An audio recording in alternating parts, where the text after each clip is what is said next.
Stop, stop, stop, stop, stop. Arrête-toi d'abord, ne scrolle pas. Écoute ça. Il y a certaines personnes qui disent que non, si Dieu existait vraiment, pourquoi tant de souffrance?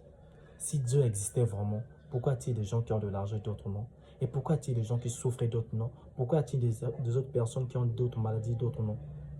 Je vais vous répondre à votre question par une autre question. Je sais que c'est un peu injuste, c'est pas conforme et tout, mais écoutez cela. L'eau existe, mais pourquoi y a-t-il des gens qui sont sales? L'eau existe, mais pourquoi y a-t-il des vêtements qui sont sales?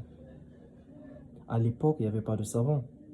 Nos arrière-grand-mères, nos arrière-grands-pères lavaient des vêtements seulement à base de l'eau.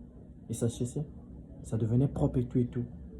Mais pourquoi est-il aujourd'hui, malgré que non, il y a l'eau, mais y a-t-il des gens qui sont sales? Vous voyez? L'eau ne vient pas vers la personne, mais c'est la personne qui part vers l'eau. C'est la personne qui part vers l'eau se laver pour être propre. Vous voyez? Dieu existe, mais ce n'est pas à Dieu de venir vers toi. C'est à toi de partir vers Dieu. C'est à toi d'aller te laver pour être propre, pour être présentable. Partez vers l'eau et n'attendez jamais que l'eau puisse venir vers vous. Car l'eau ne vient pas chez la personne, c'est la personne qui part vers l'eau.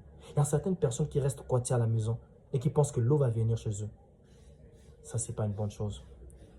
Ça, c'est du paresseux. Ça, ce sont des paresseux. Des gens qui aiment être dans leur zone de confort. Sortez de votre zone de confort. Partez là où il y a l'eau. Partez vous laver. Partez chercher. Sortez chaque jour. Partez chercher. Même si aujourd'hui ça ne marche pas, demain ça va marcher. Même si demain ça ne marche pas, après demain ça va marcher. Rien dans ce monde n'est réalisé par facilité. Toute chose est difficile. N'acceptez jamais la facilité. N'acceptez jamais des choses qui sont faciles. N'acceptez jamais des choses qui sont faciles. Aimez la difficulté. Aimez la difficulté. La difficulté forge la personne. La difficulté éduque la personne. Donc, aimez la difficulté. Faites des choses qui sont dures. N'aimez jamais la facilité. Car toute facilité tue. Toute chose facile n'est pas bonne. Toute chose facile n'est pas bonne. N'aimez jamais la facilité. N'aimez jamais la facilité. Donc, pensez à vous abonner, à liker, à partager la vidéo si vraiment ça vous a édifié.